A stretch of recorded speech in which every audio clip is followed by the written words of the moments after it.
നിയമസഭാ സമ്മേളനം അത് വീണ്ടും പുനരാരംഭിക്കുകയാണ്. 15ാം നിയമസഭയുടെ 16ാം സമ്മേളനമാണ് ഇന്നിപ്പോൾ പുനരാരംഭിക്കുന്നത്. അപ്പോൾ എന്തൊക്കെയാണ് ഇനി നടക്കുക നോക്കാം അല്ലേ? ബജറ്റിന് ശേഷം ലോക കേരള സഭയ്ക്കാണ് നിയമസഭ 3 ദിവസം പിരിഞ്ഞത്. ധനമന്ത്രി KN ബാലഗോപാൽ അവതരിപ്പിച്ച ബജറ്റിന്മേലുള്ള ചർച്ച ഇന്ന് ആരംഭിക്കും. ലൈംഗിക പീഡന പരാതിയിൽ അറസ്റ്റ് ചെയ്യപ്പെട്ട പാലക്കാട് MLA രാഹുൽ മാങ്കൂട്ടത്തിന് അയോഗ്യനാക്കണമെന്നാവശ്യപ്പെട്ട് സ്പീക്കർക്ക് ലഭിച്ച പരാതി എത്തിക്സ് കമ്മിറ്റി ഇന്ന് പരിഗണിക്കുന്നുണ്ട്. സിജോ വി ജോൺ വീണ്ടും ചേരുന്നു. സിജോ, പാർലമെന്റിലെ കാര്യം നേരത്തെ നമ്മൾ തുടക്കത്തിൽ സംസാരിച്ചു. ഇനി നേരെ നിയമസഭയിലേക്ക് വരുന്നു. സഭയിൽ ഇന്ന് ബജറ്റിന്മേലുള്ള ചർച്ചയാണ്. ബജറ്റിൻ്റെ കാര്യത്തിൽ സംസ്ഥാനത്തെ പ്രതിപക്ഷത്തിന്, അതായത് സംസ്ഥാന ബജറ്റിൻ്റെ കാര്യത്തിലും പ്രതിപക്ഷത്തിന് വലിയ പരാതികളും ആക്ഷേപങ്ങളുമുണ്ട്. ആ നിലയ്ക്ക് ചർച്ചയുടെ ഒരു പോക്ക് എങ്ങനെയായിരിക്കും? അപ്പം രാഹുൽ മാങ്കൂട്ടത്തിൻ്റെ കാര്യത്തിലുള്ള എത്തിക്സ് കമ്മിറ്റി റിപ്പോർട്ടിനൊപ്പം രാഹുൽ മാങ്കൂട്ടത്തിൽ ഇന്ന് സഭയിൽ എത്തുമോ എന്ന ചോദ്യം കൂടി ഉണ്ടല്ലോ. അപ്പോൾ മാങ്കൂട്ടത്തിൻ്റെ കാര്യത്തിൽ എത്തിക്സ് കമ്മിറ്റി എന്ത് തീരുമാനമാണ് എടുക്കാൻ പോകുന്നത്? ഇന്ന് എന്തൊക്കെ സഭയിൽ നടക്കാൻ സാധ്യതയുണ്ട് സിജു?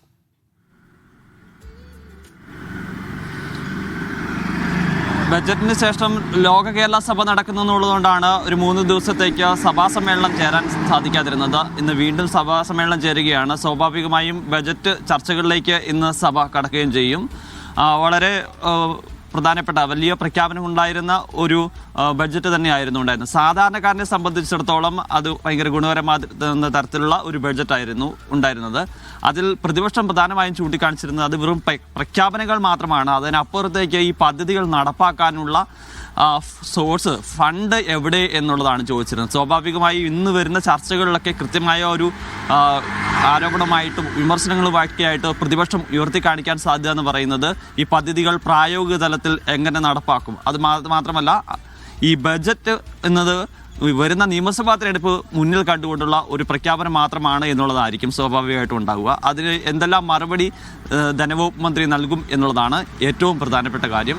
അത്തരം ചർച്ചകളാകും ഇന്നുണ്ടാവുക. അതോടൊപ്പം തന്നെ ബജറ്റ് ചർച്ചകളിലേക്ക് പോകുന്നതിന് മുമ്പ് തന്നെ സഭ പ്രക്ഷുബ്ധമാകുമോ എന്നുള്ള കാര്യത്തിൽ നമുക്ക് പറയാൻ പറ്റില്ല. കാരണം 2 MLA മാർ ശബരിമല സ്വർണ്ണക്കൊള്ളയുമായി ബന്ധപ്പെട്ട് ദേവസ്വം വകുപ്പ് മന്ത്രിയുടെ രാജി ആവശ്യപ്പെട്ടുകൊണ്ട് സഭയിൽ സമരം തുടരുകയാണ്. അപ്പോൾ സ്വാഭാവികമായും ആ വിഷയം ഇന്ന് വീണ്ടും ഉന്നയിക്കാനോ അല്ലെങ്കിൽ ആ വിഷയത്തിലേക്കൊക്കെ വരാനുള്ള സാധ്യത എന്തായാലും തള്ളിക്കളയാനും സാധിക്കത്തില്ല. എന്തായാലും പ്രക്ഷുബ്ധമാകാനുള്ള സാധ്യത നിലനിൽക്കുകയും ചെയ്യുന്നുണ്ട്.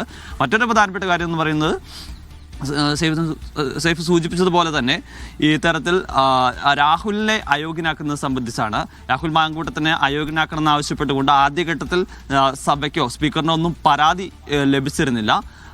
പിന്നീട് DK മുരളി MLA ആണ് അത്തരത്തിലുള്ളൊരു പരാതി നൽകുന്നത്. അദ്ദേഹത്തിൻ്റെ പരാതി എത്തിക്സ് കമ്മിറ്റിക്ക് വിട്ടിട്ടുണ്ട്. എന്തായാലും ആ കാര്യത്തിൽ തുടർ നടപടികളിലേക്ക് എന്തായാലും എത്തിക്സ് കമ്മിറ്റി കടക്കും. രാഹുൽ അയോഗ്യനാക്കപ്പെടുമോ എന്നുള്ളതാണ് ഏറ്റവും പ്രധാനപ്പെട്ട കാര്യം. അതോടൊപ്പം തന്നെ രാഹുൽ സഭയിൽ എത്തുമോ എന്നുള്ളതാണ്. എന്തായാലും ബജറ്റ് ദിവസം രാഹുൽ സഭയിലേക്ക് എത്തിയിരുന്നില്ല. ഇനിയിപ്പോൾ ഈ പരാതിയൊക്കെ പരിഗണിക്കുന്ന സാഹചര്യത്തിൽ രാഹുൽ സഭയിലേക്ക് വരുമോ എന്ന് അറിഞ്ഞുകൂടാ. എന്തായാലും രാഹുൽ വന്നാലും ഇല്ലെങ്കിലും രാഹുലിനെ അയോഗ്യനാക്കുന്ന നടപടികളിലേക്ക് എത്തിക്സ് കമ്മിറ്റി വൈകാതെ കടക്കുകയും ചെയ്യും.